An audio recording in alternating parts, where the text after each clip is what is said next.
In this video, we show how to replace the BOSS carrier in a PowerEdge R670. Before working inside your system, read through and follow safety guidelines to protect your system from potential damage and ensure your personal safety. For more information about safety guidelines, see the service manual at dell.com/support. To remove the BOSS carrier, pull out on the latch and then pull straight out of the system.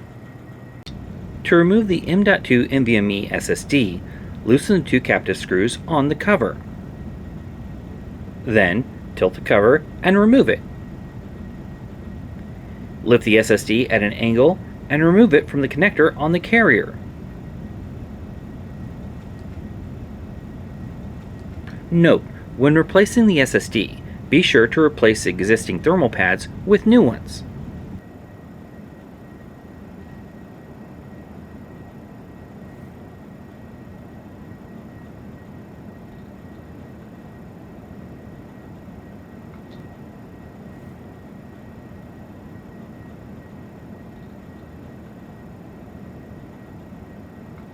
To install the M.2 NVMe SSD, align it at an angle with the connector and slide it in.